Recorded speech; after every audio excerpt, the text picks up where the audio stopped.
I got a few quotes. I got a few quotes just to share before we begin the other, whatever we call it. But here's one. To an early woman follower, Baba said, I am everywhere. But how can we know it, she asked.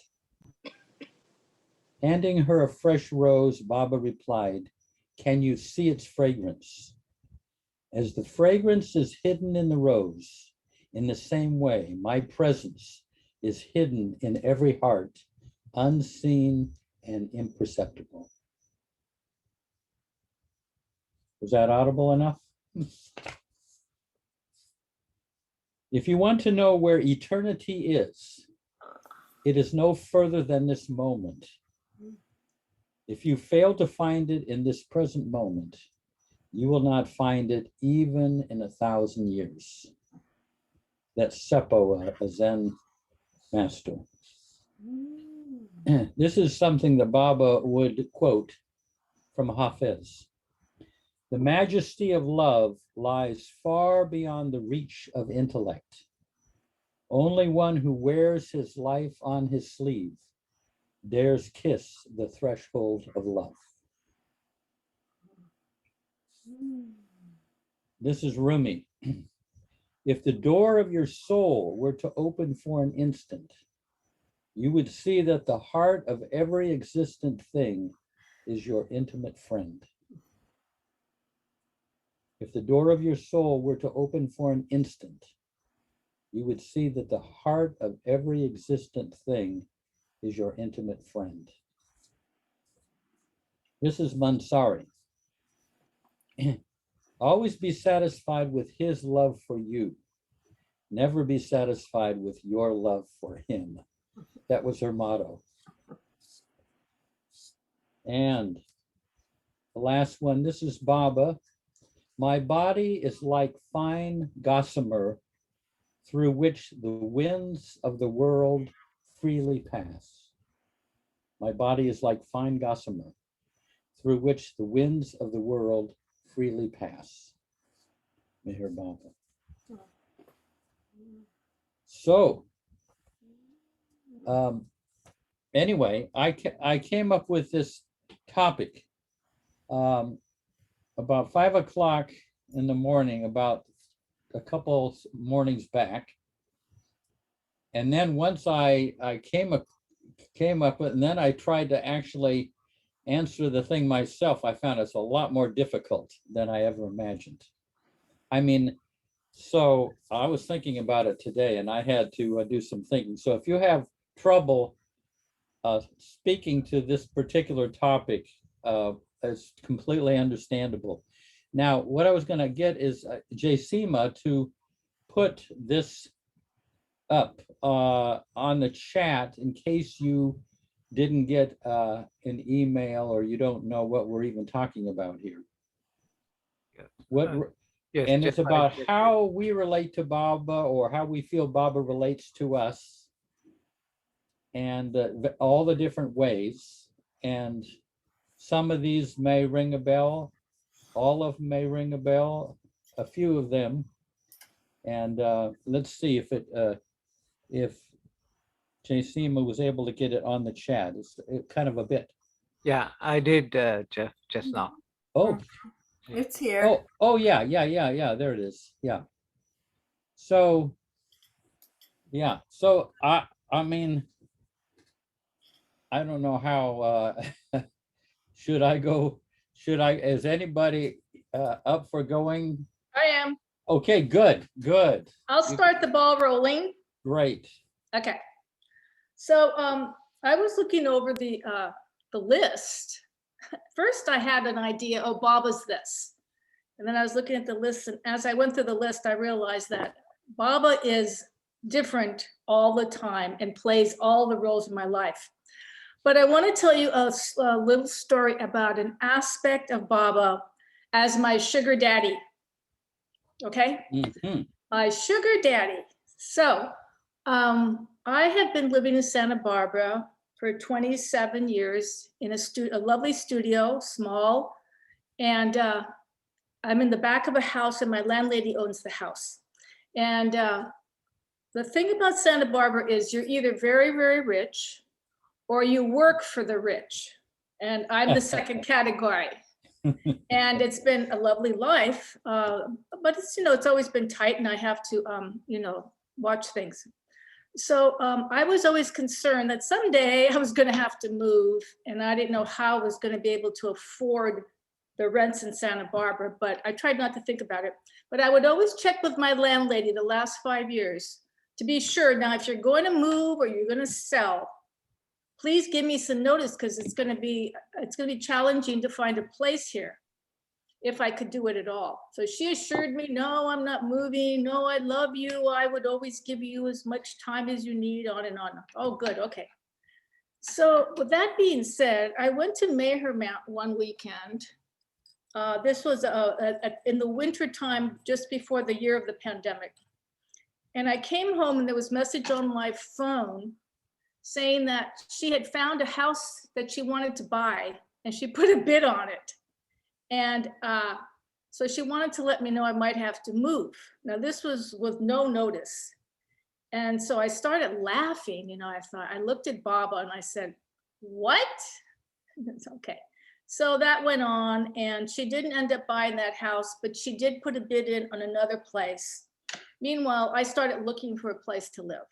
And it was really, really depressing because everything either was really dumpy or was 2,000, 2,500, 3,000, which there was no way. And also the other thing that I had always had a very comfortable rent here. It started at 26 years ago, it started at $650. And all those years it had only gone up to $950. So that was very manageable. But now I was looking at, 2,000, 2,500 and on, and I knew I couldn't do it. So I started just sitting in front of Baba's photo and praying to Baba and talking to him. I go, okay, Baba, you know what's going on here. And I don't know if I can stay in Santa Barbara. I don't think I can, but I don't know where I'm going to go. I mean, I don't know where I'd go, where do you go from heaven? I mean, it's hard to go anyplace else.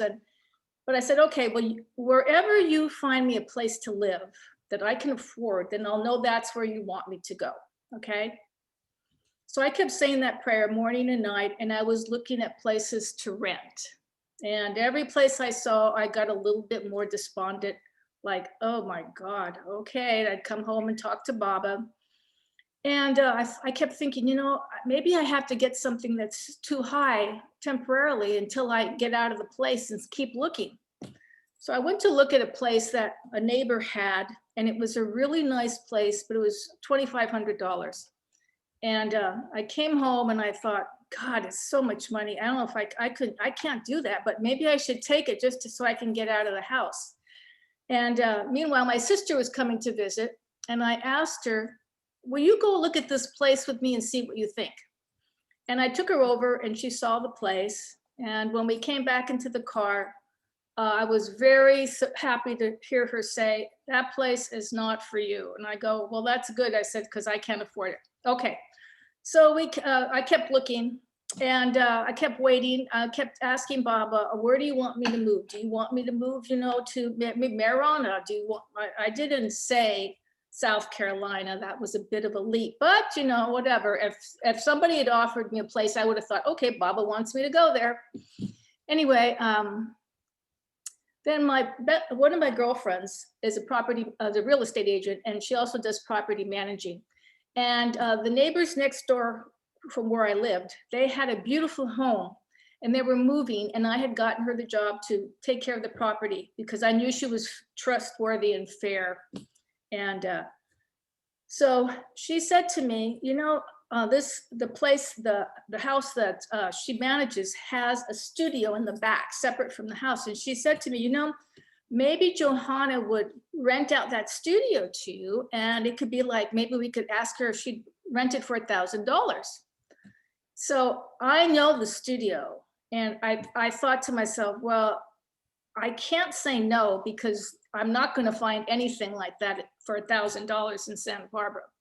But at the same time, it was kind of funky for me, it's kind of like, wasn't quite to my standards. And I said under my breath to Baba, well, you know how I am, Baba. I'm really particular, but if you want me to get that place, okay.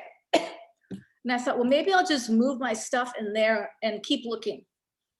So I was thinking this, and every day I would kind of go, oh, okay, Baba. Oh, okay, Baba. Thank you, Baba. You know, okay, $1,000. I can't turn that away.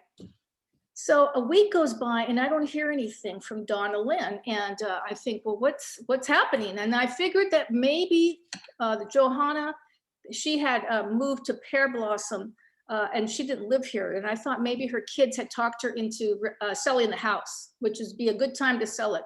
Because every time you sell something in this place, you get your price. So Donna Lynn says, I have something to talk to you about. Can I come over tomorrow? And I go, okay.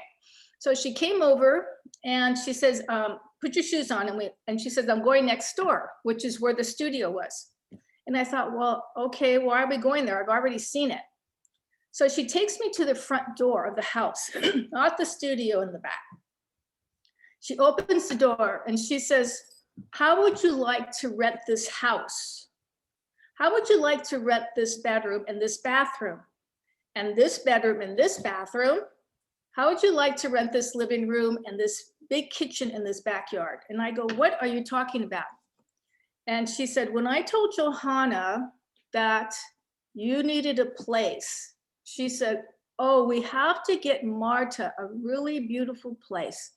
And I want her to stay in our house and take care of it. And she offered me a rent that was manageable and possible. And Donna gave me the keys and I just burst into tears. And all I could say was, thank you, Baba, thank you, Baba. And I went home and I was still crying. I was overwhelmed with Baba's grace that I could never have imagined such a situation. Never, never, never, never. It was way beyond anything I could have imagined. And that's a story how I ended up living in this beautiful home with several bedrooms, a beautiful yard, double garage, just a beautiful home, like a grown-up home, you know, that grown-ups have, like your parents that have money have, that kind of home. And she's so happy to have me here because she says, I don't have to think about a thing. I know you'll take care of everything. So she told me that her and her husband, when I lived next door and they lived next door, this is right next door. She said that her husband would always come in, Tom, and tell her, you know, how much that he loved me, that I was the nicest neighbor and they would have me to tea. And I guess that love ran really deep. And so that's why I say Baba is really down and out. He really is my sugar daddy. The end. Beautiful. Yeah, beautiful. Thank you. No, I mean, the one that's looking after you. Yeah. And a little more intimately than you might have thought. You know, you didn't have to go to that, move into that dumpster like you might have. Well, it wasn't really a dumpster, but it wasn't anything like where I was living. But it wasn't, I mean, anybody in Santa Barbara would live to rent that place, a little studio, you know, I mean, those places don't happen here. So anyway, yeah, Baba is very, very generous and sweet and loving. Yep. Wonderful. Okay, next. I'm happy for you. Thanks. And anyone else that You know, Jeff, I wonder what the protocol is, what we're discussing. I have unfortunately never been officially to your late night chat. Yeah. So go to the chat. In there, I typed up the kind of topic. Okay. If you go and you'll see how you relate to Baba, the role he plays in your life. Is that the Shalija that she posted that? Mm-hmm. Yeah, Shalija? Yeah. You can read that I and that'll kind of might stimulate some pondering.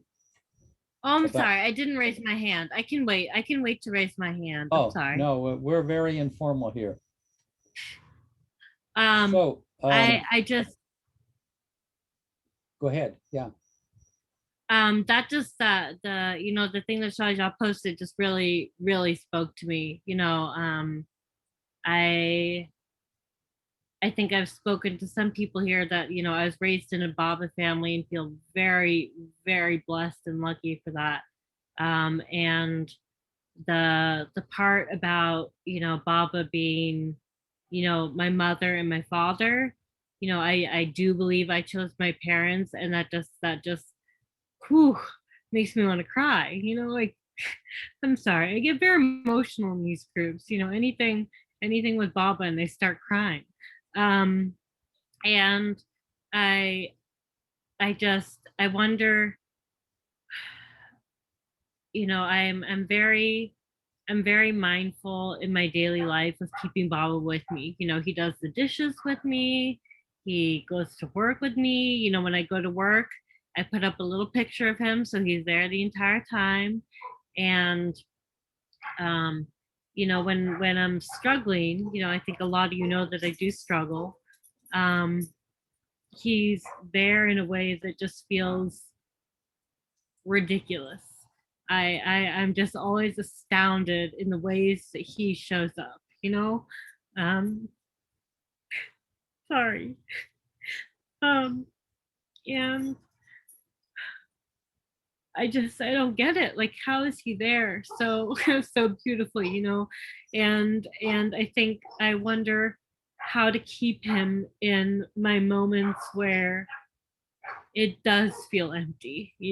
And I think loneliness with Baba is a confusing state, because I know in such a deep manner that he is with me. He is with me when I walk to the street to get milk. He is with me when I wake up and wash my face, and I feel that so deeply. I feel him with me in my daily actions, and I'm so grateful for that. And I think I wonder how to keep him with me when I'm doubting, and when it does feel hard and painful, you know?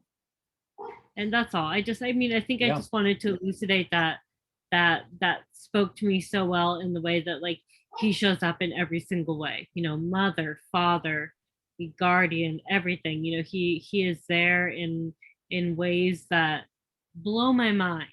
I have the Sufism reoriented recordings where they just sing his name.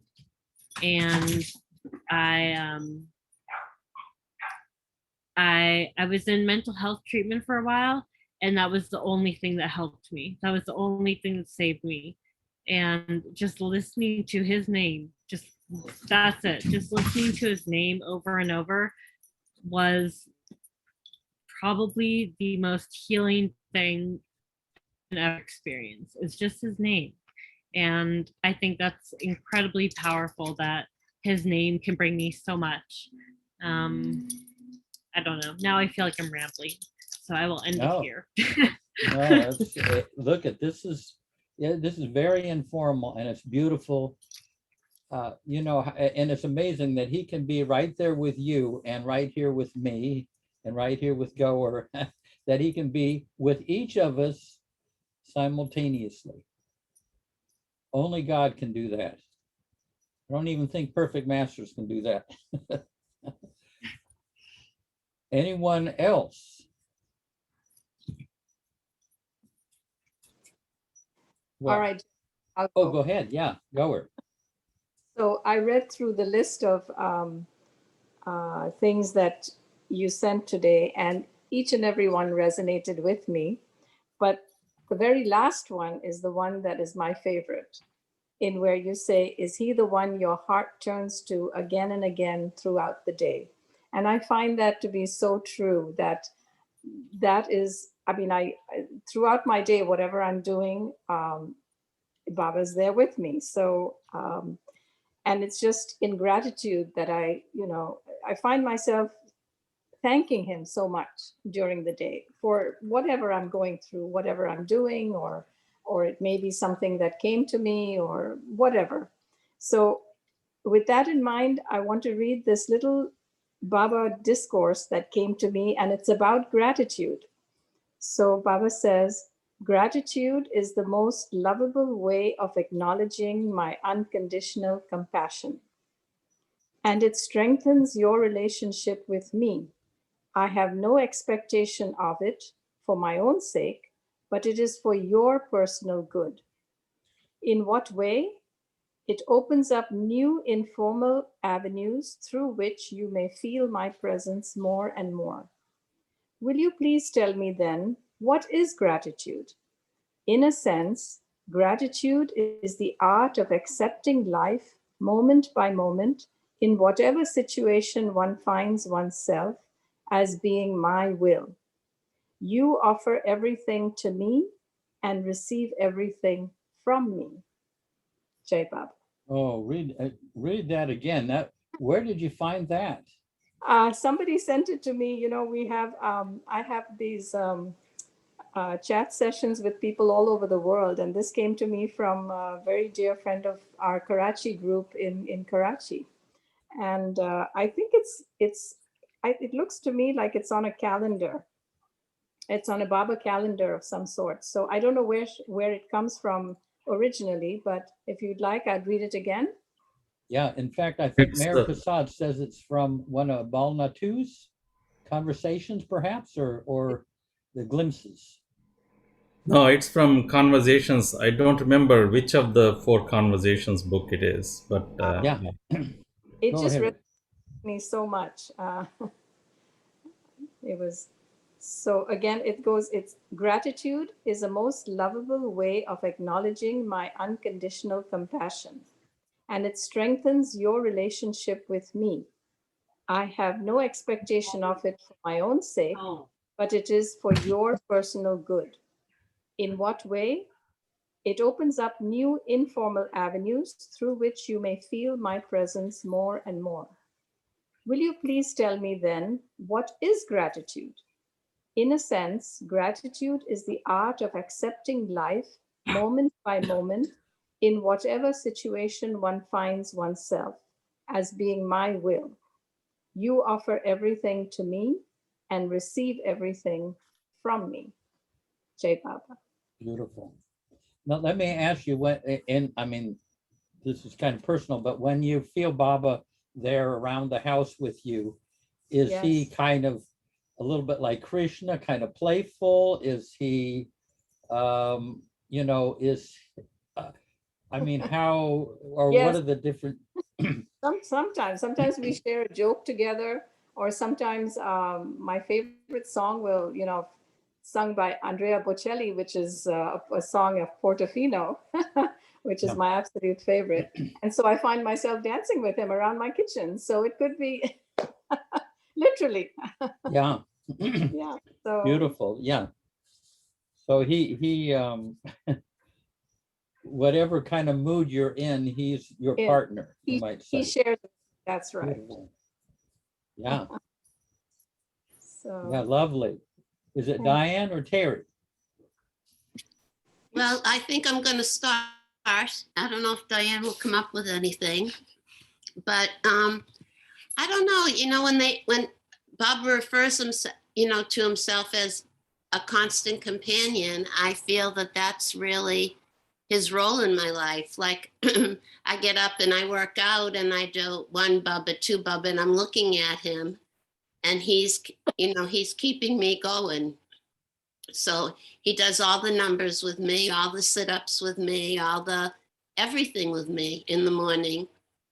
And like tonight, I lost him, and I felt really frustrated when I got home. Some things went down that weren't fun, and I lost my connection, and I got really frazzled. And I was speaking to someone on the phone, and I wasn't my usual self. So I called them back and apologized. That was Baba. Yeah, The frazzled me wasn't Baba. When I called back and apologized for being over the edge. And the person so appreciated it. Yeah. So I knew I did the right thing. But also jokes, which I have one when you're ready for one. I don't know if that falls under this category. it does. It Yeah, does. Okay. Yeah. So Mrs. Greenblatt and her husband go to the theater, and it's the opening night of My Fair Lady, and there's not a ticket to be had for months. And Mrs. Greenblatt is looking around the theater, and she notices behind her there's an empty seat. So she says to the lady beside the seat, do you know why that seat is empty? And she said, well, it's empty because it was for my deceased husband. And she said, oh, I'm so sorry. And she turned back and is talking with her husband. And then she said, I hope I'm not going to be forward, but I'm curious, to the lady, don't you have a friend or a brother or a sister, someone that could have taken that seat? And she said, no, they're all at the funeral.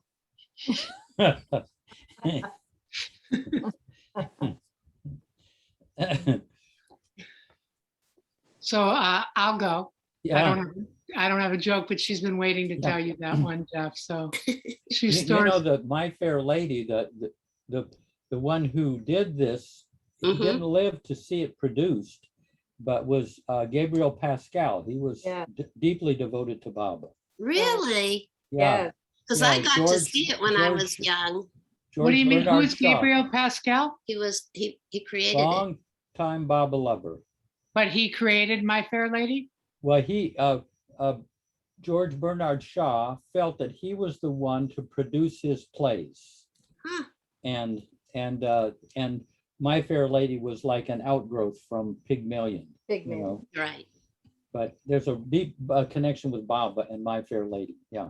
Well, then see, he told me the joke. There you go.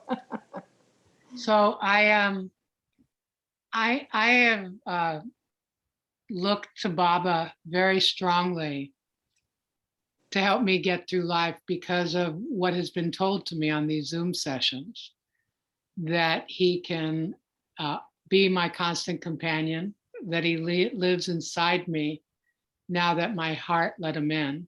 I don't need to look outside. And so when I find myself going down the rabbit hole of life, whether it be about work or an obsession about something, I'm able at some point, and it doesn't take me too long, certainly not as long as it used to, is to bring him back in and turn it over to him. I've been having a lot of sleepless nights. I'll wake up and then be up for like 3-4 hours. And I keep constantly trying to turn it over to him. And I keep trying to say, can you give me some sort of validation that you're hearing me, that this isn't just the peeling of an onion, that I'm really giving you chunks of the onion. And the other night I had for the first time an image of Baba come to me, and he had me lay my head in his lap. Ooh. Which has just floored me with that image, because I'm not one that comes up with images like that.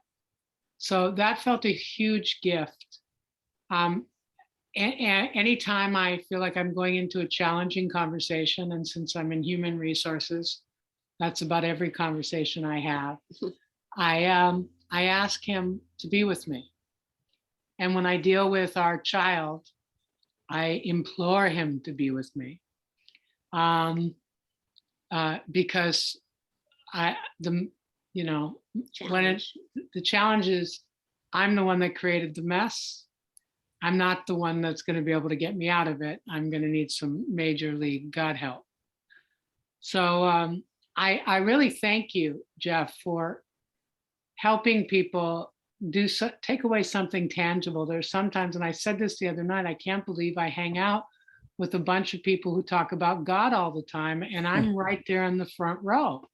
Yeah. And it's really surprising for me, but it helps me deal with life. He helps you. Yeah. Yeah.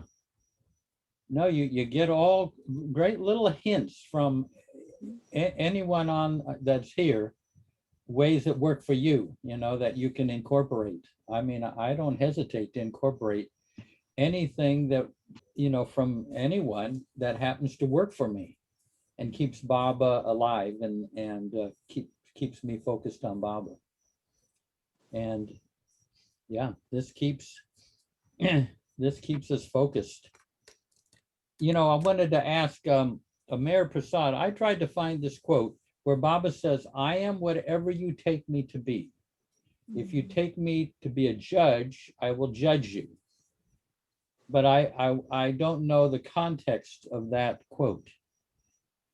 I don't know if Mayor Prasad can find it. I can try to find it. Of course he can, Jeff. Yeah. But what's amazing is, you know, Baba can be your divine beloved. He can be your teacher, your master, your all those different things that I mentioned there. I mean, that's an amazing thing. But what's happened in some of the religions, as the avatar comes down, like sometimes in the case of some of the religions, the avatar becomes like a judge, and people feel judged by him when they could have a much more, he could be their mother who loves them unconditionally. You know, we don't have to just stick to what's come down historically. You know, it's wide open. Anyone else? Well, maybe I'll give it a try here. You know, back in 1968, I was in New York City, and I went to this Baba meeting. Some of you have heard this, but a guy in my art class invited me to this, you know, the Baba meeting there at the Monday night group in Little Carnegie Hall in New York. And I went there not knowing anything about Baba. I mean, I didn't even know. I just kind of went along with what he, you know, it was an invitation, and I didn't have any excuse to say no.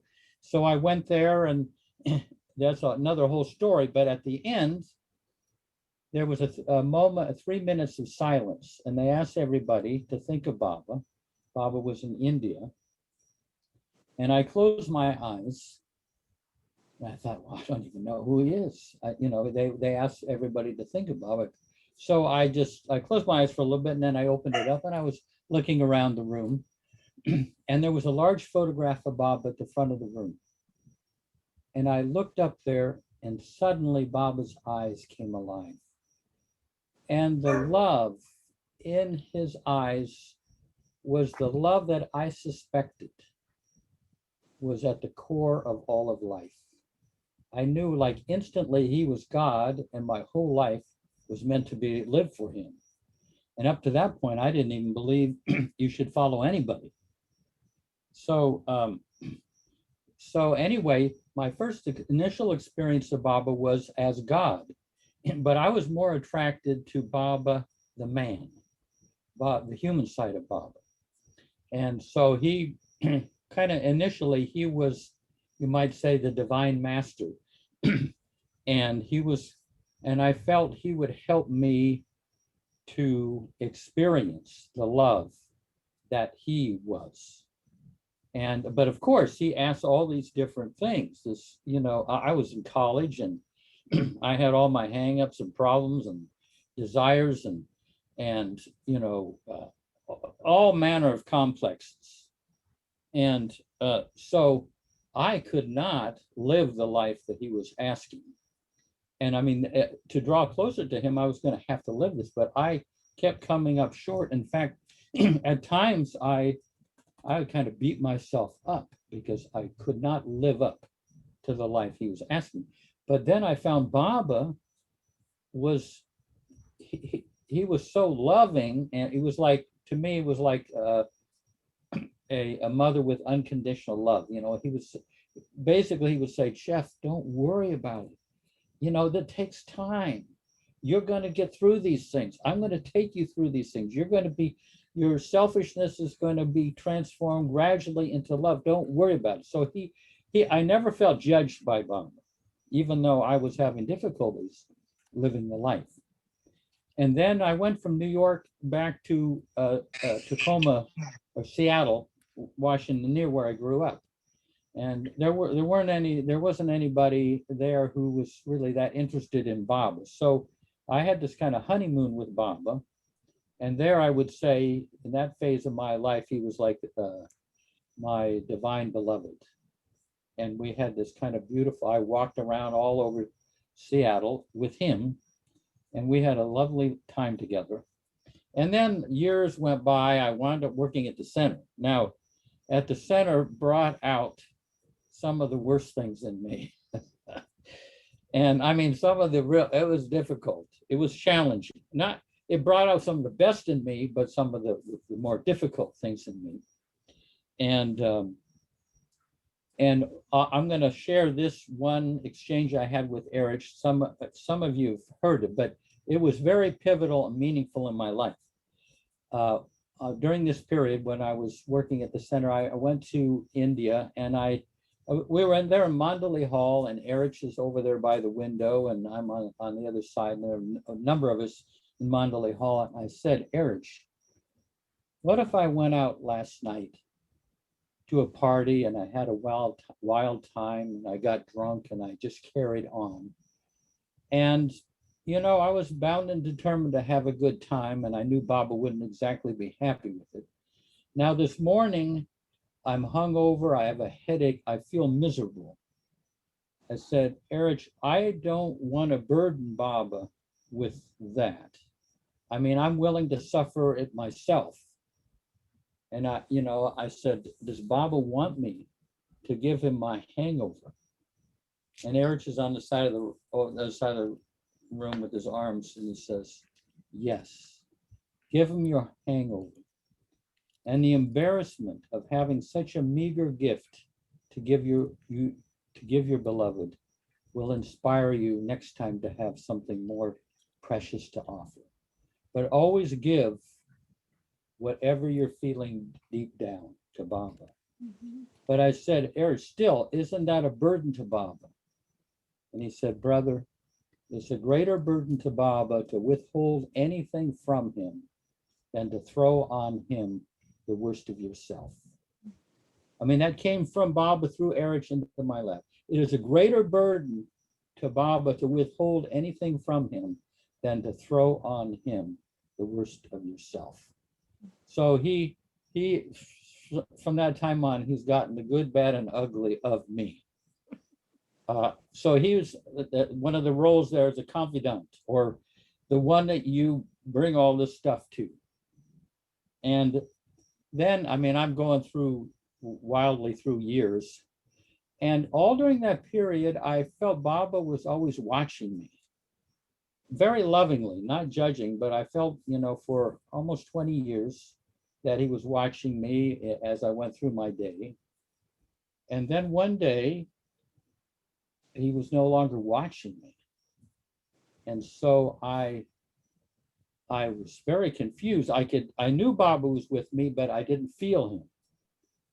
And for a couple of years, I kind of like I was trying to locate him a little more than just knowing he was there, but to actually get a little bit more of a tangible sense of him. And finally, after a couple of years, Baba flashed this to me. He said, for years, I was watching you. And now it is time for you to watch me. And so I began watching him in the life. And there at the center, you're kind of in a front row seat. And people come to the center, you see they might be going through a divorce, or they've lost their job, or they're exhausted. And day by day, I could see Baba, changing, working on them and healing them, or getting them to the next step to take, so that by the time they left, I could see what Baba had done for them. I mean, I witnessed that. I mean, it was like divine love in action. People would come, sometimes lost in everything, and Baba would somehow capture them, and they would now be on their way in a valuable direction. So, and over time, I was less I became less interested in making a self-reference. How does he feel about me? I was watching him as he lives his life there and lovingly responds to each one as they come. And then I would say my last few years, I think of Baba. I don't know quite how to describe this, but I think of Baba as an old man who's broken and helpless because he is suffering so profoundly so that we don't have, he's suffering so unbearably so that we don't have to suffer, so that we can bear our suffering. But I feel that he is with us, sharing all that we go through, and with an empathy that I never thought that I would witness in this life. But his love for us, I never, in more latter years, I see what a love there that I never thought that I would see in this life, his love for us. So anyway, so those are some of the roles that Baba has played in the course of my life with him. Jeff, So, can I just share a little yeah. quote? Yeah. It sort of dovetails into your story right now. Yeah. In that Baba said, I don't sow my seed of love in your strengths, but in your weaknesses. And there, Yeah. you get that? I don't sow my seed of love in your strengths, but in your weaknesses, because it's through your weaknesses that you come out of, he helps you to come out of, to come to know yourself better or to overcome them. So Yeah. brings, The quote, that was one of Mara's favorite quotes, and it goes like this: seeds germinate in soft soil. yeah, I plant my seed of love, not in your strengths, but your weaknesses. that's right. The Beautiful. light comes in through the wound. Yes. It's a beautiful thing. And I could say all of my hangups and everything, he's turned into empathy for others. They haven't contributed to a bad self-image, but it makes me kind of understand the rest of the people I'm, living with down here. Well, anyway, let's go on to Peter. Yeah. So Jeff, you asked about the context of it. I found it on the internet. I'm pretty sure this is it. Oh, good. It says, and I emailed the link to you, by being everything, what you think me to be, I am. It says, there's two short paragraphs. It says, Baba called Kutum Sastry to Dehradun to discuss the Andhra programs on Sunday, July 26, 1953. In the course of the conversation, Baba explained to Sastry, to know God is to become God. So how can you know what a perfect master is unless you become one? I may be either the avatar, a Sadguru, or an ordinary man. I may be anything. I am what you take me to be. If you think I am the avatar, I am the avatar. If you think I am an ordinary man, I am an ordinary man. I am that which I am. By being everything, what you think me to be, I am. So that's what looks Beautiful. like that was the context of it. Yeah. Beautiful. Yeah. And then there is that line though that if you take me to be a judge, I will judge you. Was that part of that in there? I couldn't find that in there. Unless maybe that's later on in there. But good, wonderful. The Mayor Prasad, did you have any luck?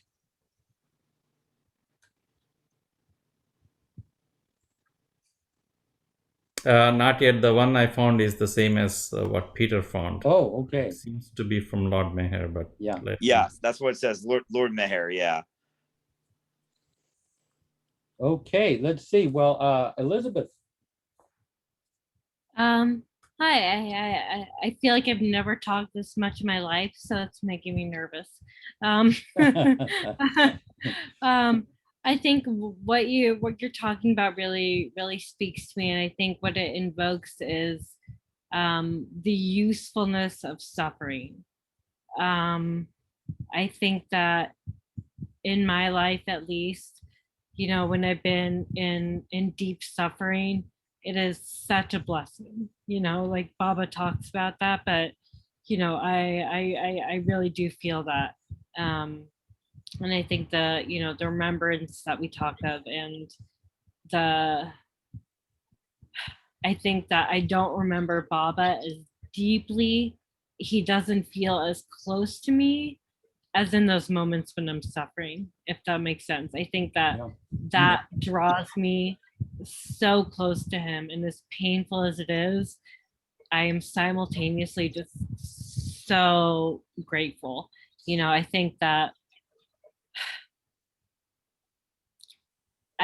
that he gives me that, and I try to be grateful for that. And I think that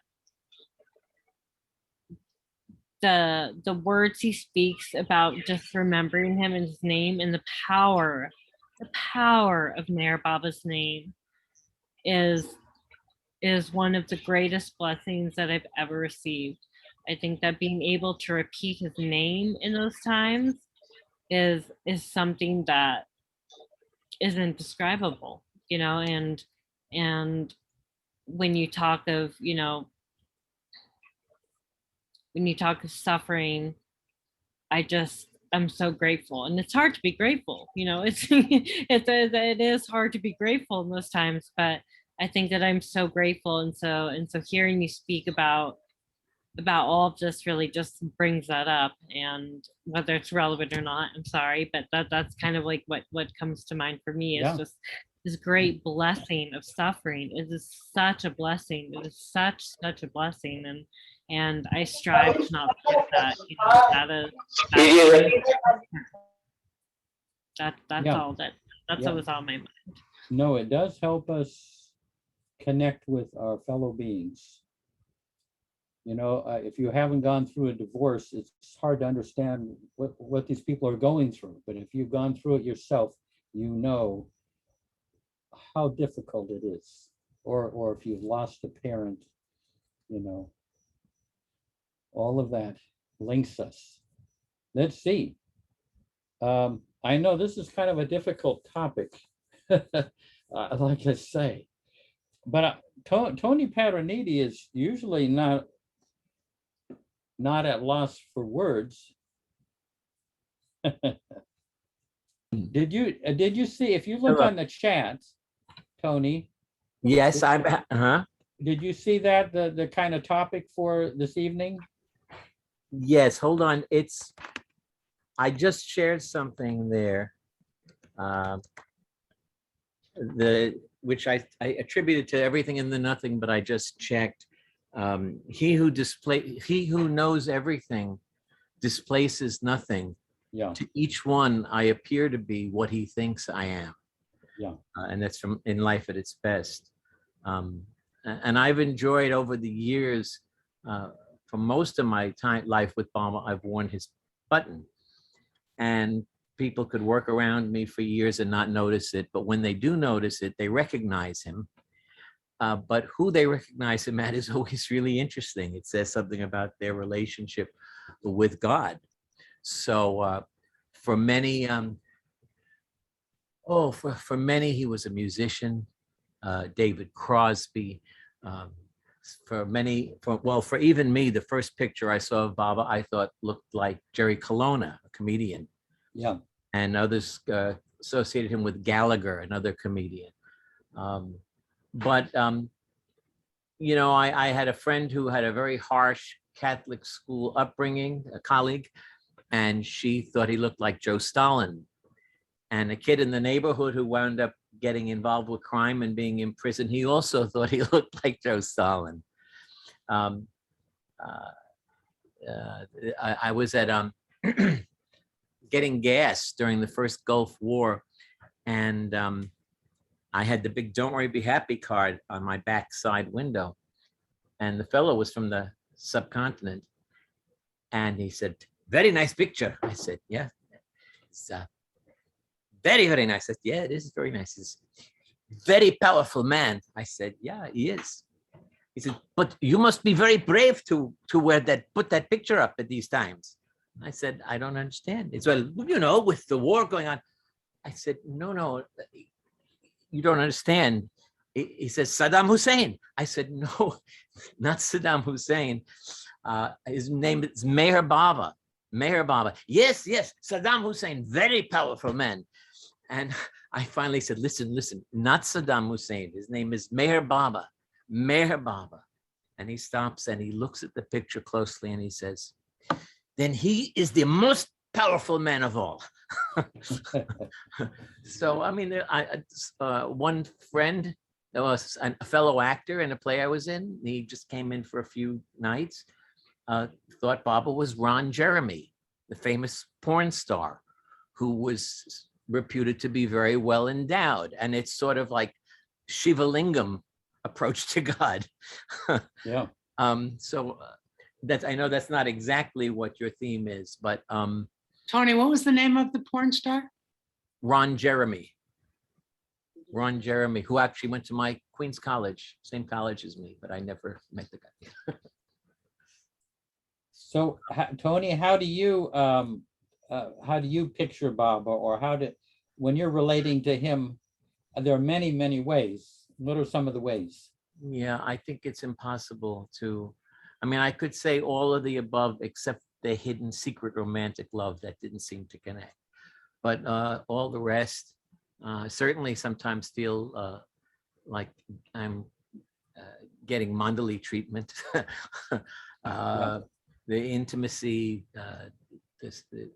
it's such an intimate relationship that it's really hard to pin it down to one thing. He is our own real self, and yet he is also the divine beloved, and he is beyond anything we could think or say. And so sometimes just taking his name, the list I didn't work for me. Yeah. Just for that reason, because it's such an intimate, personal, infinite also in the sense of it's everything. It's all of those things and more. Yeah, and less. At one point, you asked me, in fact, the first time I came on one of these, you asked me if I would sing Rabia. Yeah. And I'm wondering if I had to go back to it and find the words and change the key. And I actually included that for the Silent State program. But if you'd like to hear that, I could sing that now. Yeah, lovely. Yeah. Would that be all right with everyone? Yeah. And Rabia, as most of you know, or maybe all of you know, Babajan had been Rabia, the Sufi saint in the early 700s, I believe. And she's the one that said, I like what she said, "Dear one, why do you keep pounding on an open door, begging to be let in?" I'd like to tell the story of Rabia that's behind the song. Yeah. Which I don't, when you've heard it, I didn't really have the opportunity to do that at the center. This is as I heard it from Erich in Mondley Hall about this wealthy businessman who was doing some business in Basra, and he had days off. And this is some 100 years ago.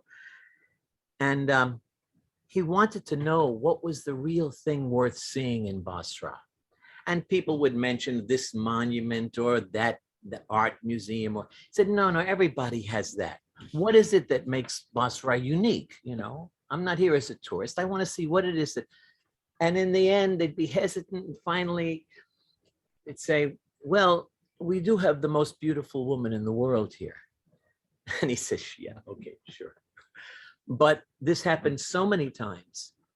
The same dynamic, withholding, and then finally saying, we have the most beautiful woman in the world. He said, well, tell me, where is she? I want to see her. And can I see her? And he said, yeah, you can see her. He said, where is she? He said, in that brothel there. In a brothel? Yeah. And Erich said, and he wasn't the sort of man who needed to visit brothels But his curiosity was so piqued by this that he went there, and the madam opened the door and she could see he was well off, and she charged him some exorbitant price. And he said, yes, anything. And she pushes him into the room and shuts the door. And it's pitch black. And suddenly in the corner, he sees on a prayer carpet with a little lantern, this most beautiful woman he'd ever seen. And the passion in him rose. And again, the way Erich said, but you know, the atmosphere of prayer is such that it tempered his passions. And he thought, well, I'll wait till she's finished. And when she was finally finished, he was kind of, I don't know the word that I used, he was blissed out. And she comes over to him and she says, oh, you must be hungry. You probably traveled far. Here, let me bring you some food. And she brought him some food. And here's some tea. And she put pillows behind his back. And he said, you know, you are the most beautiful woman I've ever seen. And she said, oh, this beauty is nothing compared to the Lord's beauty. And she went on in that vein throughout the evening. Erich tells the story that Baba told. And so dawn comes and it's time for him to go. And he is totally owned by her at this moment. And he said, I will do anything for you. You have transformed my life. Please tell me, what can I do? Anything. She said, oh, my needs are simple. I don't need anything, but anything. She said, well, there is one thing. Please, when you leave here today, don't tell anyone what passed between us. She said, this is how I do my service for my Lord. And if they knew, then it wouldn't, be the same. And he said, yes, I can do that. And then he realized why all these men he had been asking had been so hesitant to tell what Rabia was really about. So I heard that song, and I was always a big fan of Layla by Eric Clapton, which he wrote for George Harrison's wife, who he was in love with and couldn't really talk about it. And so he used the myth, the legend, the story of Majnun and Layla as the symbolic backdrop for him to sing to Patty Harrison. And in Baba's presence, I had the clear thought that I want to do for Rabia what Eric Clapton did for Layla. And at the time, or sometime after that, there was a very attractive, talented Baba lover woman who I was very fond of and was spending a lot of time with.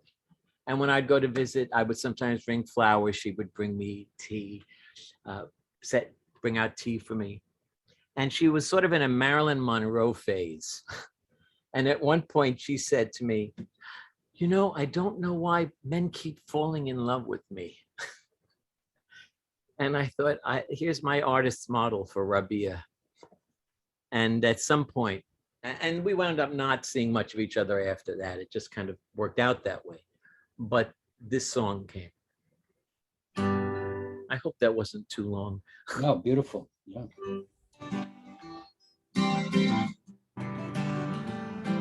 I've got something to say. I don't know how you're gonna take it, but it's something I've just got to say. I love you with every fiber of my being, and it's been this way for a long, long time, and I'm telling you in the only words I know. Listen, sweet, listen low. You are so beautiful that every heart must melt at the sight of you. Rabia, you are a starlit sky, or a moon coming out of the sea, or a baby's cry, or a lover's sigh. You're all that matters to me. Rabia, you are to love divine as an ocean bejeweled with light, Underneath the sky in your arms, so I seek the shelter of your delight.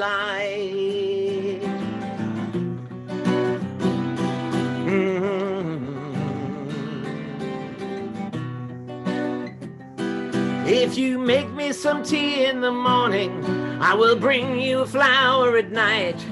If you make me a promise of love forever, I will bring you a rainbow of light. We will travel that road together till it takes us where we've never been. But we're already there, my sweet, sweet darling. I can't believe all I'm seeing. Robbie, the moment I found you in my heart, then I saw you here too. Like the best of me, shining and free in this life, what more could I do but love you, Robbie? You are like a deep, sweet dream that remains when the morning is new. If I must arise, let it be to your eyes. I'm forever in love with you.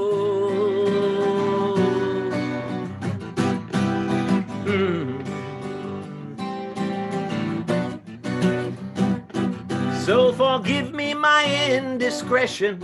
It was all in the realm of art. It could never touch the love inside of the home in our heart. I am drinking the wine of your eyes now, even though we're so far away. So don't turn me out in the cold, my friend. You're the only place I can stay. Robbie, you are a starlit sky, you're a moon coming out of the sea, or a baby's cry, or a lover's sigh. You're all that matters to me. Robbie, you are like a deep, sweet dream that remains when the morning is new. If I must arise, let it be to your eyes. I'm forever in love with you. I'm forever in love with you. I'm forever in love with you.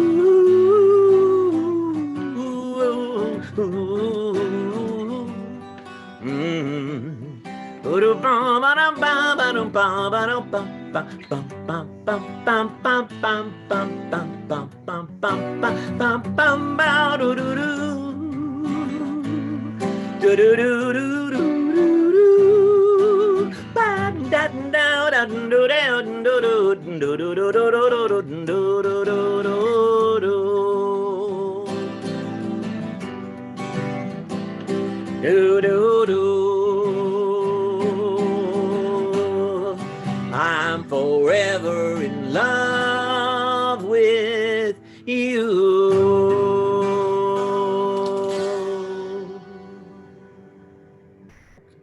Wonderful, Tony. You gave us a good bit of Frabia. Thank you. That Hey, was a Mama, lovely thank you. interlude. Yeah. So, Mayor Prasad. Yeah, can you hear me? Yeah, yeah. All right. I want to read a couple of couplets, one of which came to me last night, but before that, I want to say a bit about that on the background. So, about 27 years back, when I was around 26 or 27, I would get these couplets flooding into my head in a language that I did not read or write. So I did not know how to read or write in this language called Hindi or Urdu. And so what I did was, because I didn't know how to write it, I would write them in English. So the script is English, but the words are Hindi or Urdu. So for example, if one of the words is tum, I would write it in English TUM. So that's how I wrote these couplets. And then I must have written like 600 to 700 of those.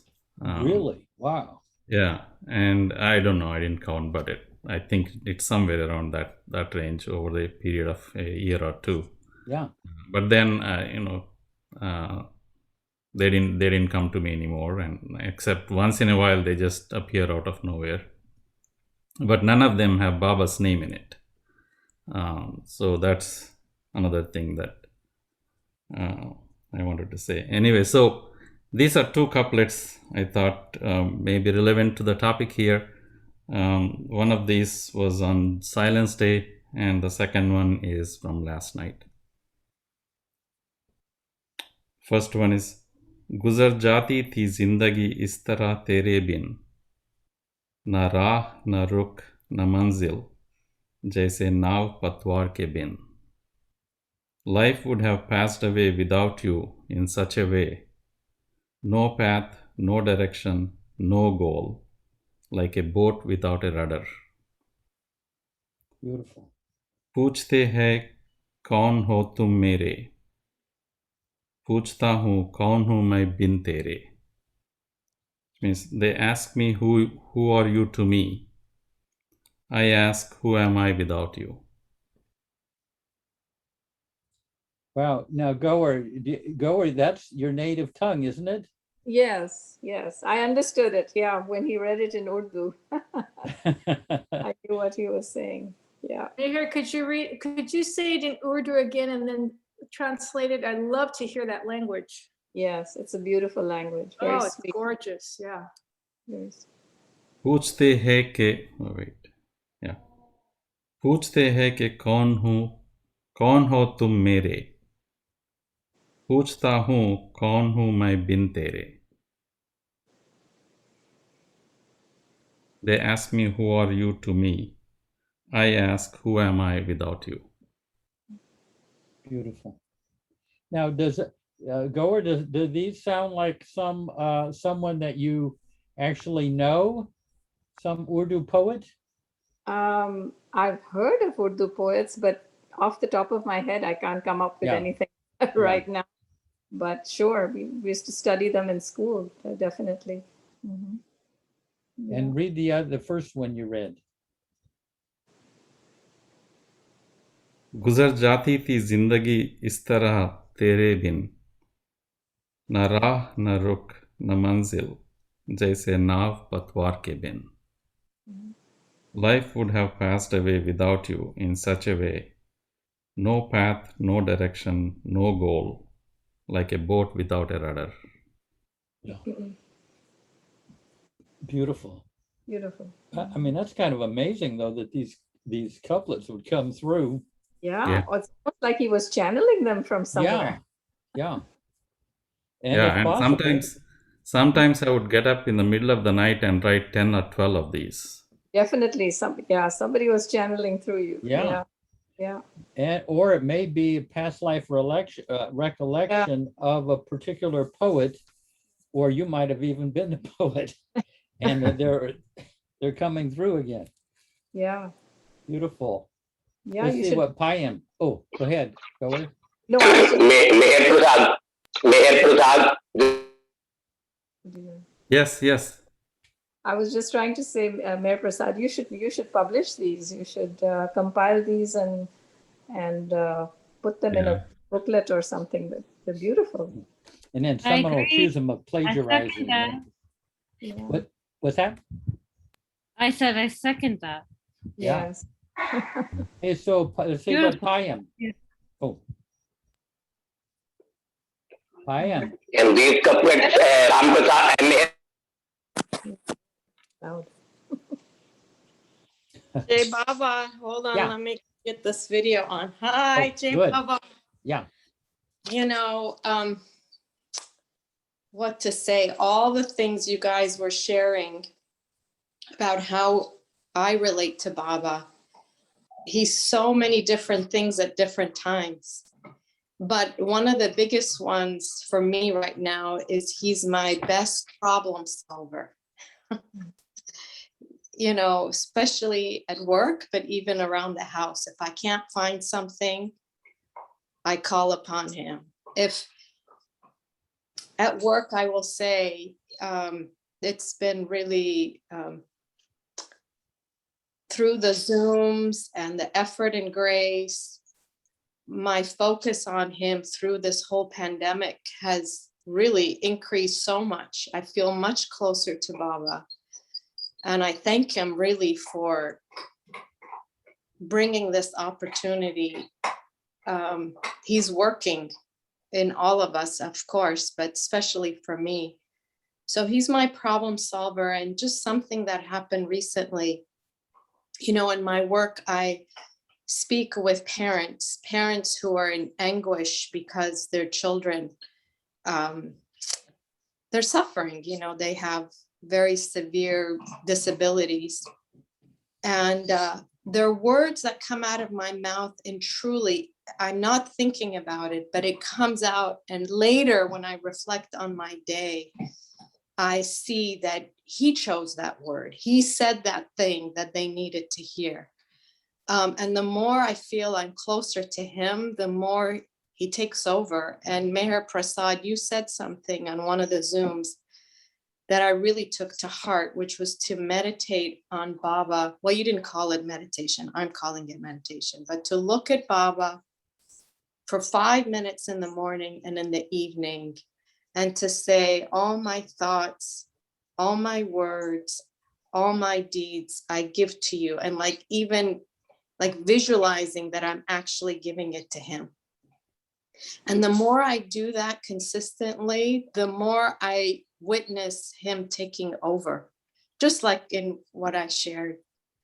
And, you know, he's also my loving parent, but also the, how can I say, the parent who sets limits, who's my teacher and who says, come on now, you know, enough of that.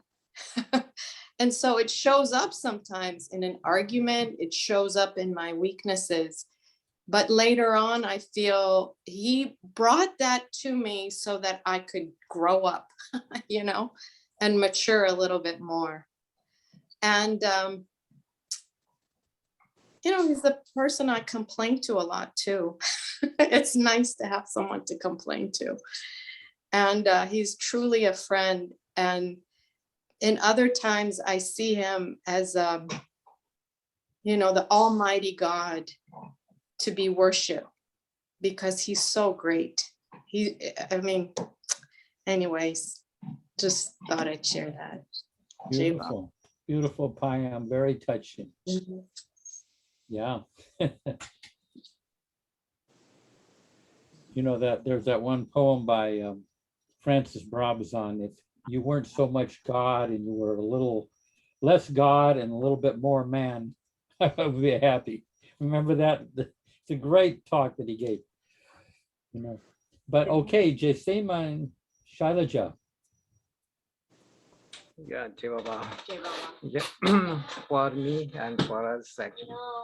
So he's like a giver, a comforter, a forgiver, above all a savior. So whenever there are some difficulties, I imagine myself falling on his feet and take me out of that situation, and that definitely he saves. And he's above all a savior to me. Yeah, same. Beautiful. You know, Erich used to say, you Westerners, when you come up to an obstacle in your path, you make these Herculean efforts to climb over and get to the other side.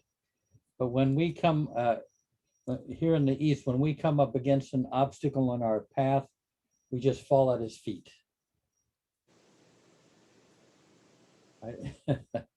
And I myself have, you know, climbed over all the apparatus and everything instead of just falling at his feet.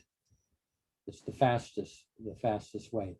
Mm-hmm. What about Shailaja? Anything that mentioned that? Yeah, like same thing. It's like a father. It's like a father. Runs like everything, savior, everything. And savior, yeah. I just love him very much. Yeah.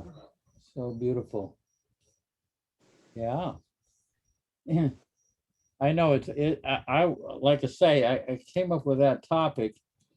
I mean, I kind of was, sometimes Baba kind of gives me these ideas in the early morning, but I was thinking, wow, this is hard to talk about because it's such a unique thing and it's hard to really verbalize it. And he's so many-sided, you know.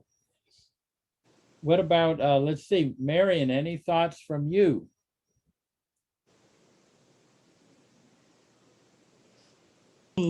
Oh, hi. Hi, well, thank you for asking. As I think probably all of these categories apply, what stands out to me are two main ones. And that is my perfect mother and father, because he said, I'm your mother and father. Exactly, yeah. And so I've done some work in the past in my training and my profession where I was told you can recreate your childhood. And I thought that meant you could go into therapy and talk about it or something, until I realized, no, this is time and space here, but beyond time and space, there's, it's all now. And so I started a process. I've only done about 3 instances of going back in my childhood where my parents did not meet my needs in a way that was painful, and redid it with the perfect mother and father through a psychodrama group. And it was amazing. It reprogrammed me.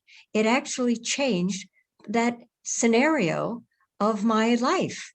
It wasn't just a psychological trick. It actually reprogrammed me to have a different experience.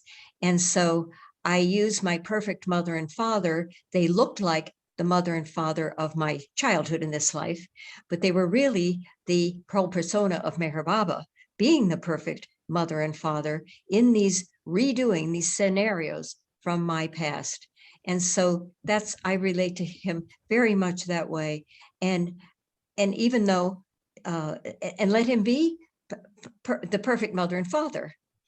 And the other is my best friend. So those two stand out to me. And my best friend is, I declared a couple of years ago that I was no longer going to be in my mask of being the good, compliant, submissive person. And I'd worked on it for many times. It was all over. And I was now going to be my authentic self. Little did I know that what's buried under the mask of niceness is a lot of not niceness. And so that not niceness, Marion had to come hit me in the face. And I learned many years ago that if I judge somebody else, like a friend of mine, and judge that friend in some negative way, it's a projection of my own self-judgment. So what came up when I declared being authentic, all of my not nices came up in my face, and I didn't like anybody. I projected what was under there onto all my good friends. So I could tell Baba, I don't like any of them. I don't like any of my friends. What am I going to do? I'll be friendless, Baba. And so then it came to me, because I have on my bookshelf next to my computer where I've sat many, many, many years ago, a dearly beloved Meher Baba friend gave me this picture in a little frame. And on the back is that one we're all familiar with. And it is, love the one in the many, not the many in the one. I'm the only friend who will never let you down. And so I was able during this rough time of not liking any of my friends to tell Baba, feeling that Baba's the only one who'll ever let me down. And when I allowed my good friends to be imperfect, because I'm accepting my imperfections as Marion, and them, I found I loved them all more, as I loved myself more. And so that stands out to me so strongly about Meher Baba being my very, very best friend who will never let me down. Yeah, beautiful. Yeah. Yeah. Wonderful. No, we don't have to just replay our past. We can go in there and put love into the places where there wasn't love. Mm-hmm. And we don't just have to cringe every time we think of those painful times. we can send love to those places.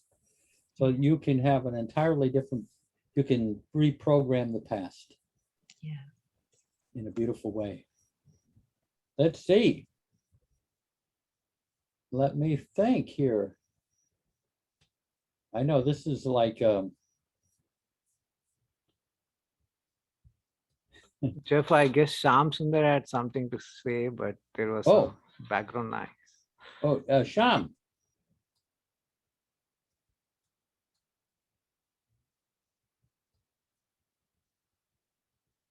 Ah, we've lost Sham. You want to hear a humorous story? Yeah, go ahead. Not related to this topic, but Meherwan Jesawala, most of the humorous stories that I have heard are all from him. He has a treasure collection of those when he narrates. So this is one of them. So Gustaji had this habit of collecting all kinds of junk. Whenever he finds something, he would pick it up and put it in somewhere in his room. And Dr. Duncan apparently used to, he was kind of mischievous. So whenever he smoked a cigarette, he would purposely throw the butt of the cigarette somewhere around Gustaji and leave. And Gustaji would pick it up right after he left and save that. So he would take all this junk and then send it to Meherwan's sister to sell them and get whatever money there is from that, and then use that to buy the sweet, some sort of Indian sweet, because he had a very sweet tooth.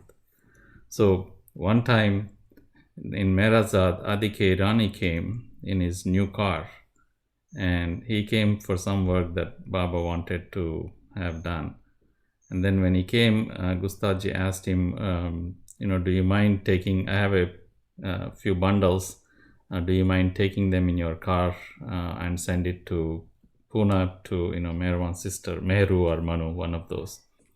And Adike Rani said, yeah, sure, no problem, I'll take them, just put it in my car.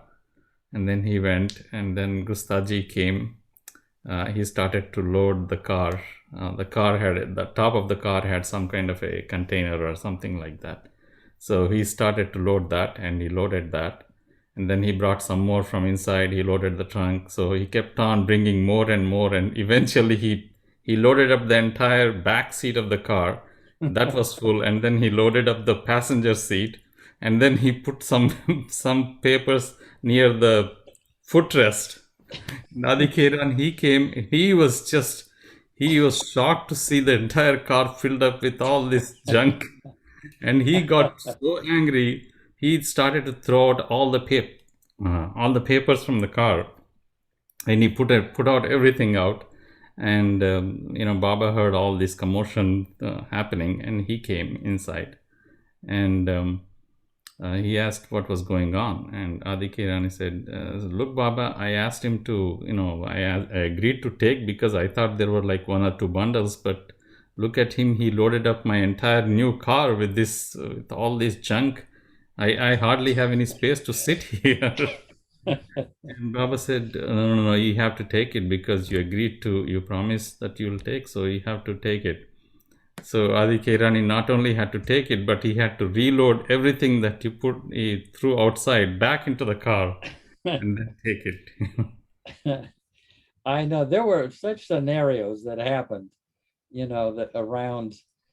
I mean, Bao used to say that was nothing like the real world, the things that went on around Merazad. This reminds me too. One of the things that Gustaji did he would spend all day kind of getting scraps of paper and pieces of wood and everything, spend a whole week. And then I think it was on Saturday, he would use it to create this bath water.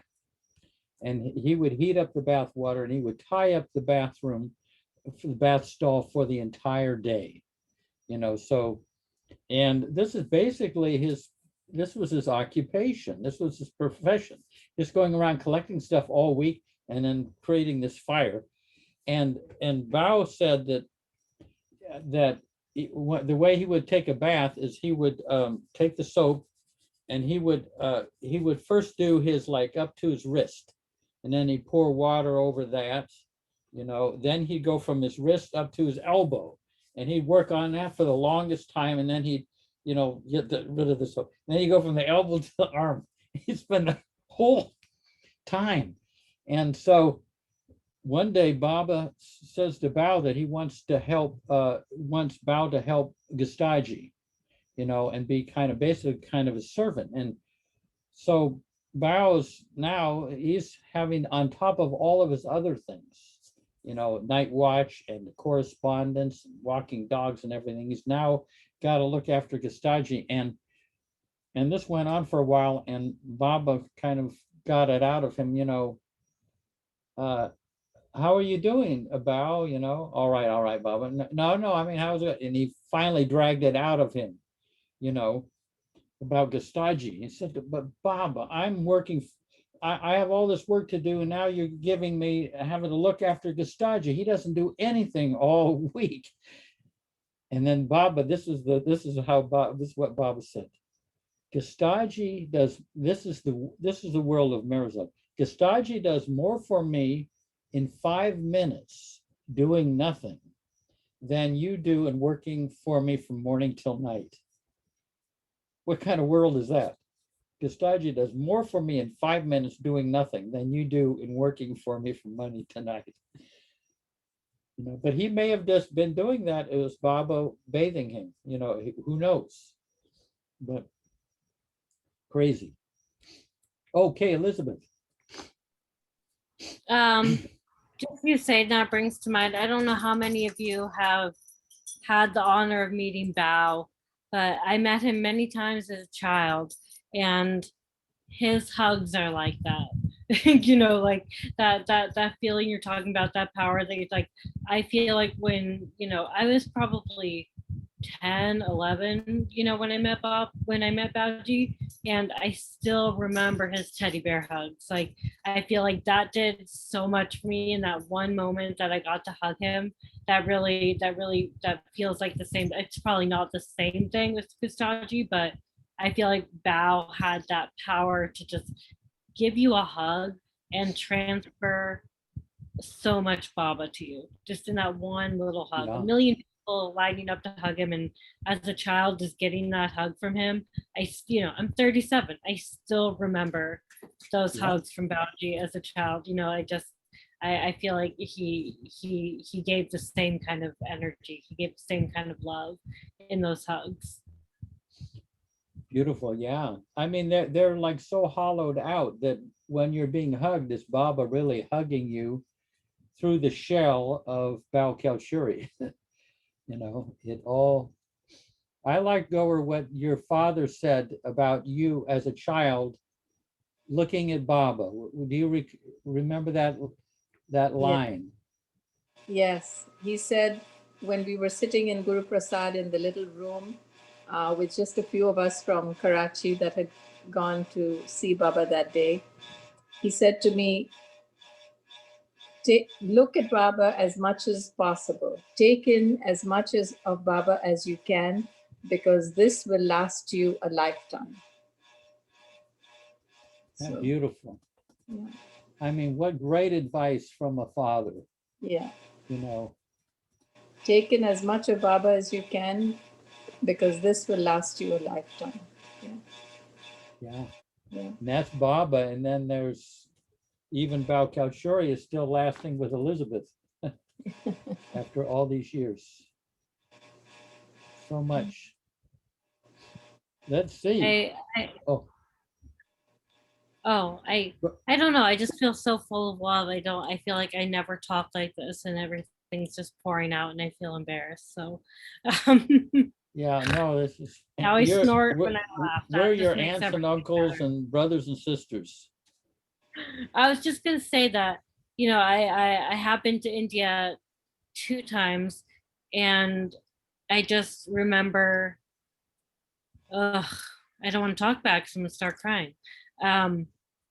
Just going to his tomb and putting my head down, and I felt like that was a lifetime of love, you know, just what that gave me.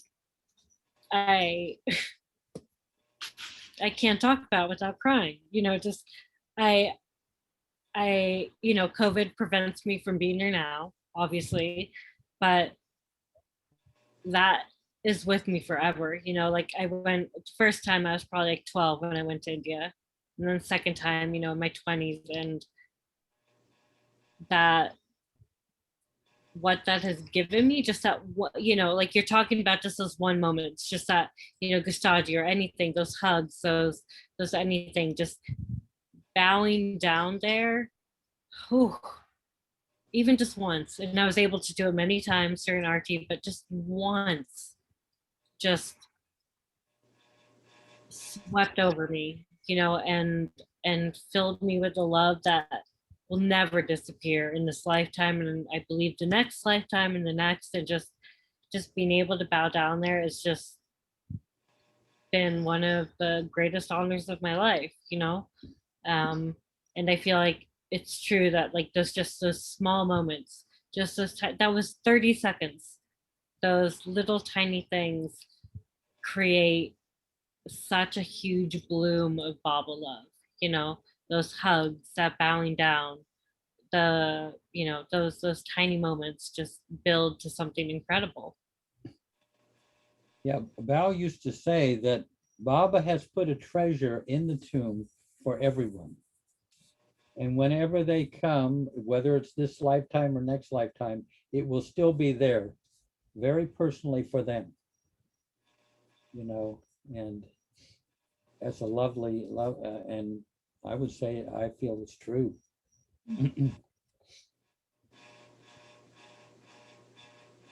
Here's a one way of relating to Baba. You know, one of the kind of tedious jobs at the center is cleaning all the windows all the way around the original kitchen and the Lakeview kitchen. There must be about 20, over maybe 27 windows, but then each window is divided into these panes. So just, I mean, it is tiring and tedious.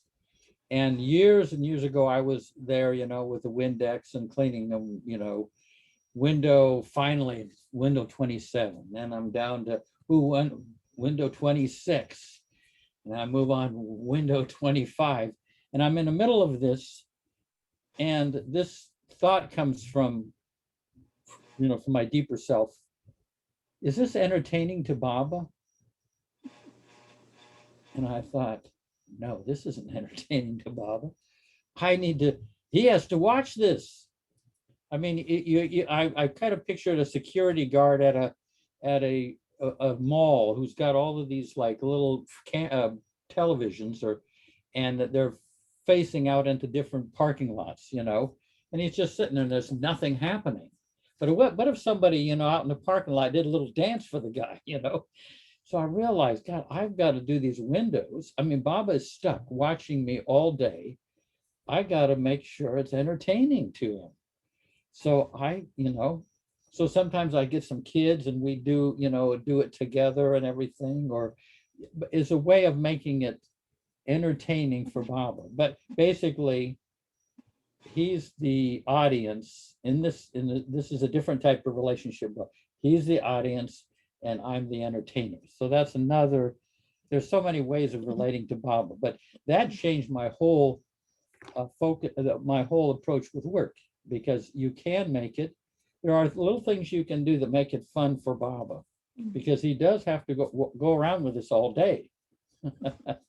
So anyway, that was kind of a crazy sort of a thing.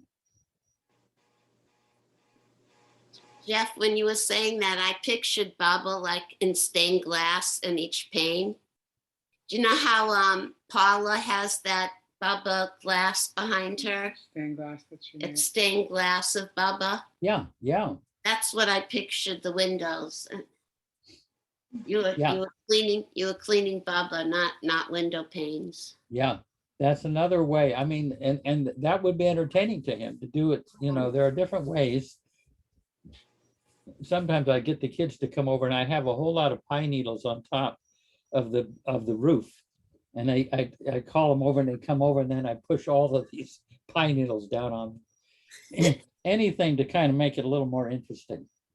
Because cleaning that many windows, it's hard to to be very creative with it.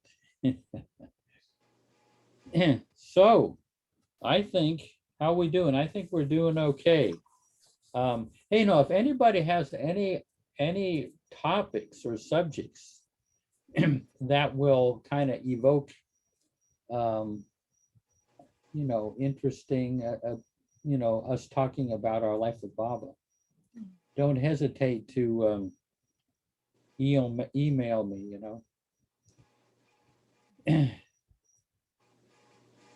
Yeah. Oh, I had a great idea the other day.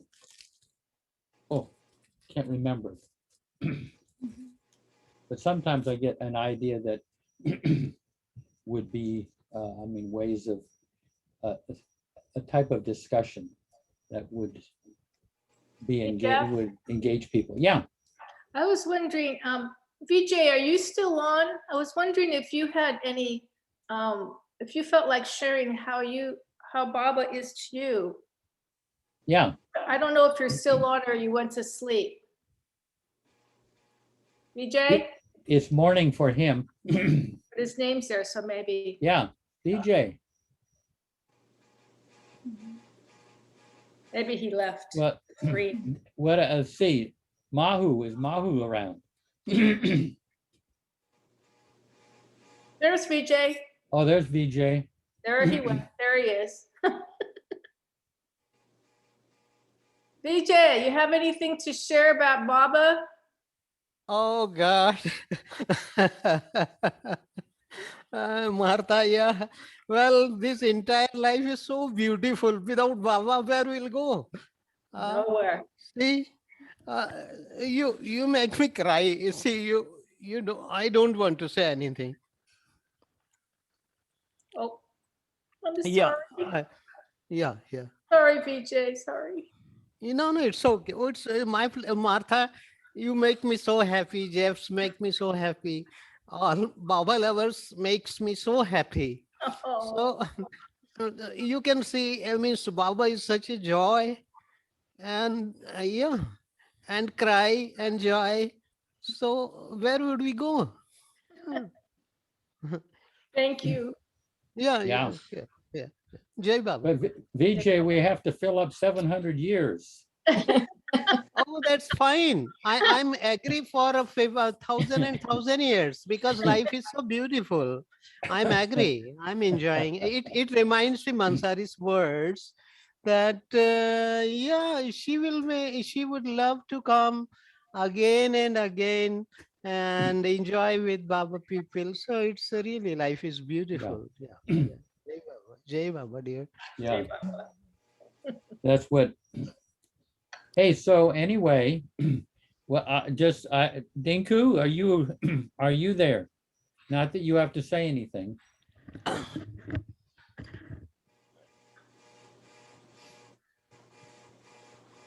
Hi, Jeff. Yes, I'm here. Listening to all the wonderful stories. Yeah. Anything that occurs to you? Well, for some time before this pandemic, I guess you could say I got self-involved. And I would think of Baba occasionally, but it wasn't constant. And then somehow, I don't know how it happened, but I kind of, I think a little before. Uh-oh, we lost you there. Just a second. I got this email from the Bombay group out of the blue about. Dinku, your voice is breaking. We are not able to hear you. Maybe if everyone mutes themselves.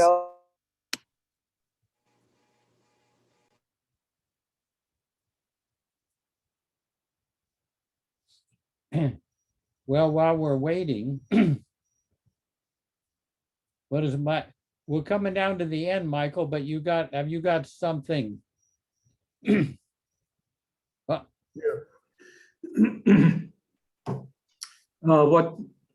Baba is to me? Yeah, Well, different ways.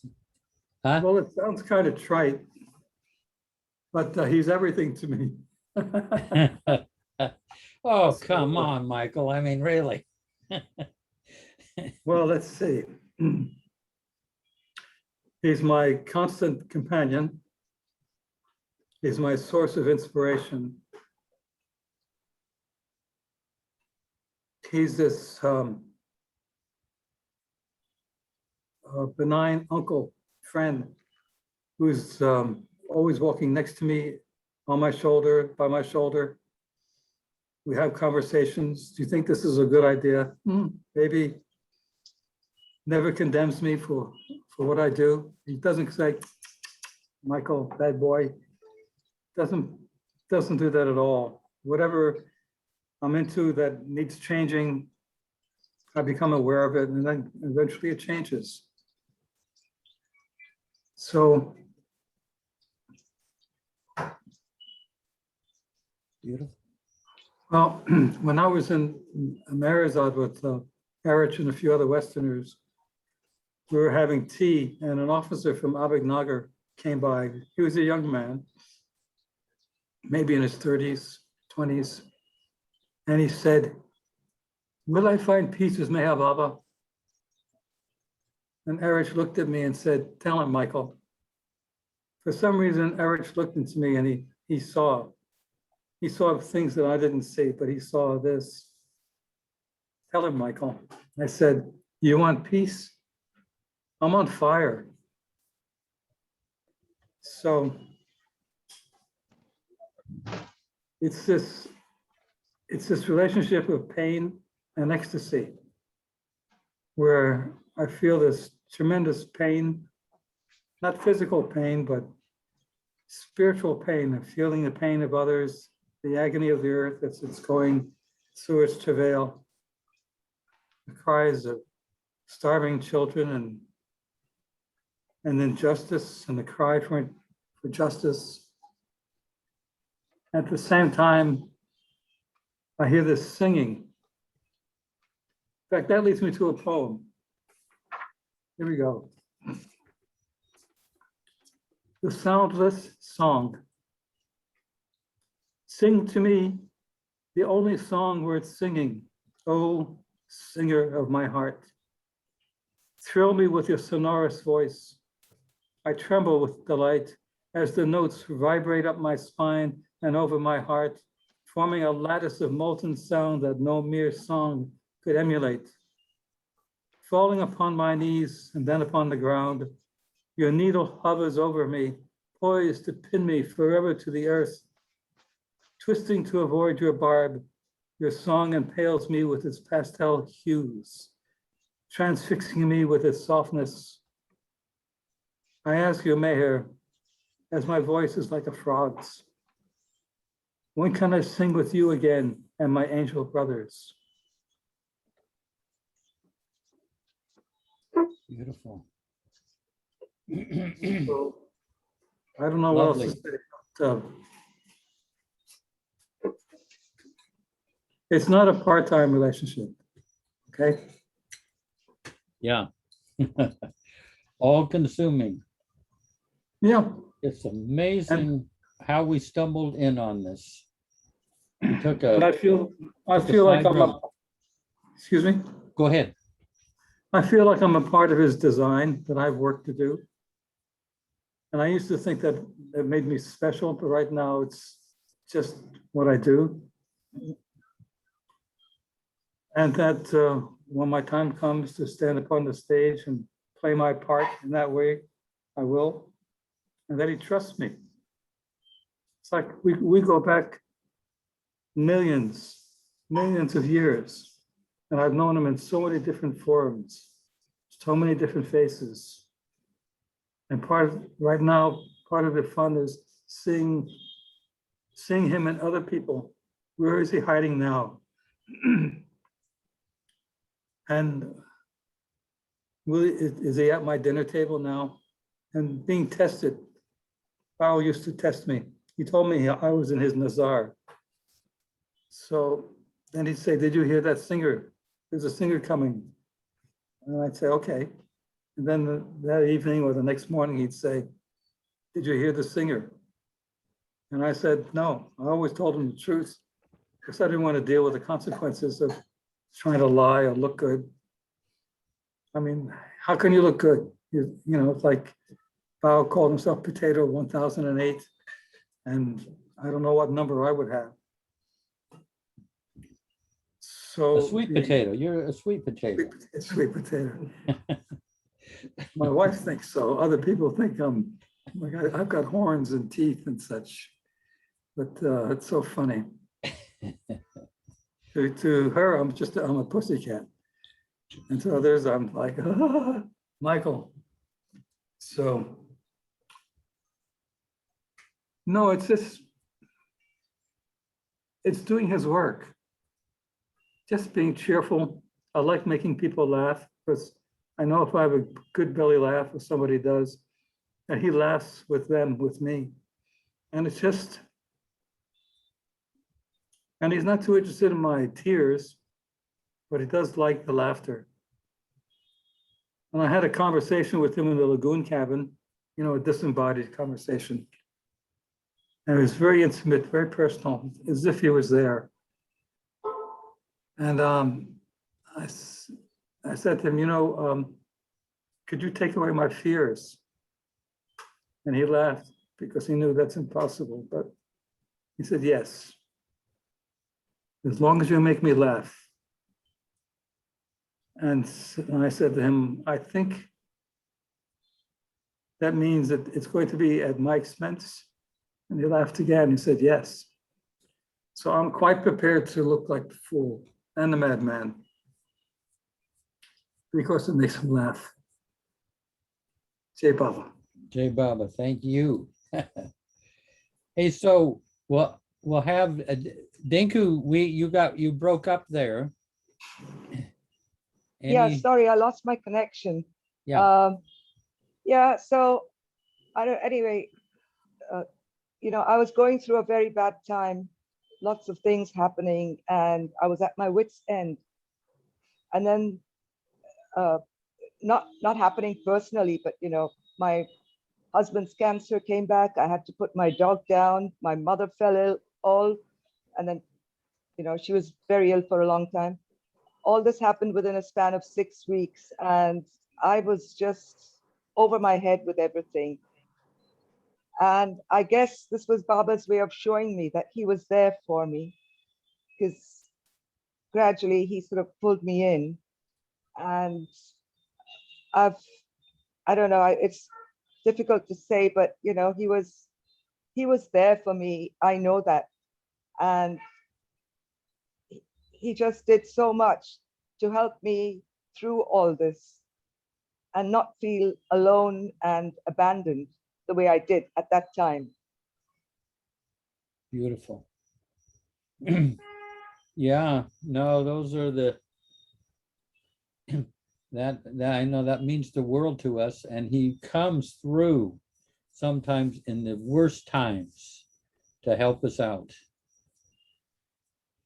And it's almost worth going through those terrible times to know that he is there. We won't be abandoned. Yeah. Oh. And it's like when the pandemic started, and then I was by myself, and I thought of fostering a dog because there were so many that were abandoned during that time. So when I contacted this lady, and I had no intention of adopting another dog because I said, no way, I'm not going to let myself get tied down now. And she told me about this one, and I don't know where the words came out of my mouth from. I just said, I'll take him. I mean, he's old, he was abandoned. And after I said the words came out of my mouth, I said, where did that come from? You know, I just couldn't believe that I said it. And that's how the whole thing started. And it may be stupid to say this, but sometimes I feel Baba is there with me through this dog as well, because of certain things he does. It's unbelievable. And I tend to call him Baba as well at times. Oh, beautiful. Lovely. Wow. Hey, let's see. So why don't we, Mayor Prasad, do you have a final a final quote there at all? Wait, can you read the poem on the back page of Effort and Grace, Darwin's poem? Jeff. Oh yeah, Sham, yeah. Yes. I would like to know from Meher Prasad the couplets he has just told us were his self-composed or copied from somewhere. You can listen to me. Am I audible? Not audible. Mayor Prasad, did you hear what he said there? Prasad, I couldn't hear what he said. He wants to know if you wrote them or where you got those couplets. Yeah, I wrote them, but they came to me. Very good. Obviously, They came to him, yeah. Yeah. Yes. I really don't know the language much, so they definitely didn't come from my own head. Author unknown. You don't understand it? No. You understand Hindi and Urdu or no? Hindi, Urdu, you understand? No, he didn't know Urdu at all, and yet these Urdu couplets were coming to him. And he wrote them down phonetically in English, and they actually mean something. Thank you, yes. They are very nice. Yeah. Good. Jai Baba. Yeah, Jai Baba. Yeah, thanks. So, Mayor Prasad, we'll read something, then we'll have a few moments of silence. Yeah. Okay. You wanted to read the Dance for Joy? That's the one? Yeah. This is Darwin Shaw, a poem that he wrote. Dance for joy in the meaningless array, for all is void in the sight of God.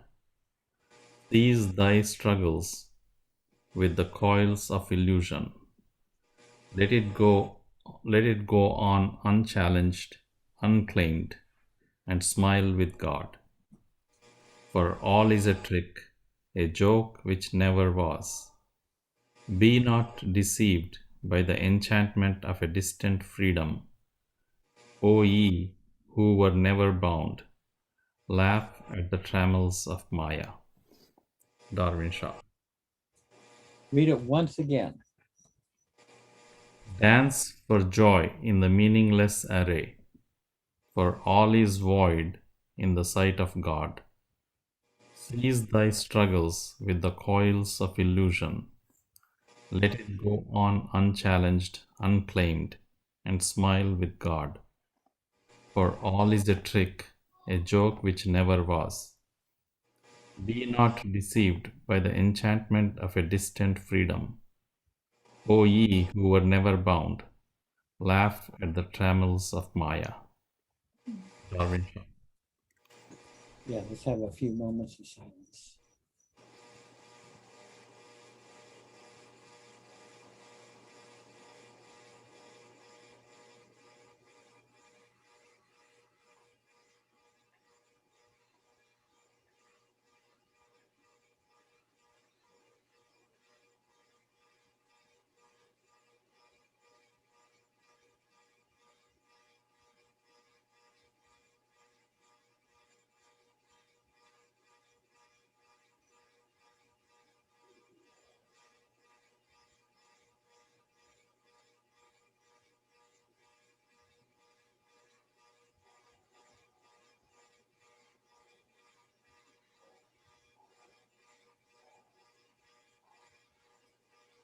Jai Baba.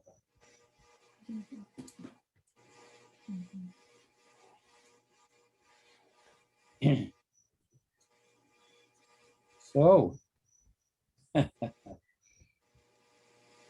Thank you, Jeff. That was another yeah, one. thanks for, Yeah, thank you. great to be here and hang out. And Dinesh, oh, we got Dinesh's shown up, and Marcia was there a little bit. And Marge. Yeah. Diane and Terry, is Diane sleeping there a little bit? Okay, well, Thank you. wonderful to see you. Well, maybe next Sunday if all works out. Oh, Elizabeth, one last thing to say? Oh, I wasn't waiting for that. I just, I know you probably have to go.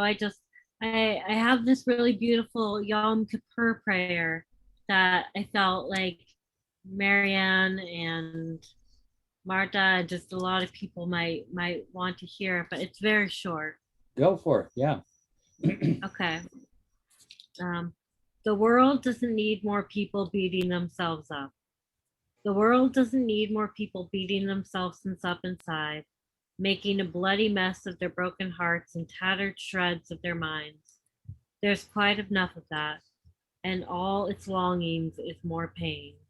The world needs more beautiful souls like yours, who choose to see the beauty in their scars, who dare to forgive, to take their great big hearts and turn them inside out and give themselves the same kind of compassion that they give to others. I just really like that Yom Kippur prayer. Yeah. You just wrote that? No. It was Oh. a Yom Kippur prayer that I found during Yom Kippur. Oh, okay. Can you say it again? Oh, yeah, I have to find it in my, oh, wow. That way you don't have to repent for it. I just love that in the time of repentance, that was the kind of prayer that they gave. That's why I really, it really resonated with me. Read it again. Yeah, go ahead. The world doesn't need more people beating themselves up inside, making a bloody mess of their broken hearts and tattered shreds of their minds. There's quite enough of that, and all it brings is more pain. The world needs more beautiful souls like yours, who choose to see the beauty in their scars, who dare to forgive, who take their great big hearts and turn them inside out and give themselves the same kind of compassion that they give to others. Beautiful. Thank you, Elizabeth. Thank you. Yeah. I just felt like some people might needed to hear that. Yeah. Very nice. Okay, well, much love to all of you folks, and Good night. Thank you, Jeff, for your inspiration. Good yeah, night. sure. Wait, Jay Baba. Jai Baba. See you, Payam. Yeah. Baba. Jai Baba. Yeah. Jay Baba. They're kicking us out of the bar. अवतार मेहर बाबा की जय. Okay. So Jeff, oh, I lost him. Okay.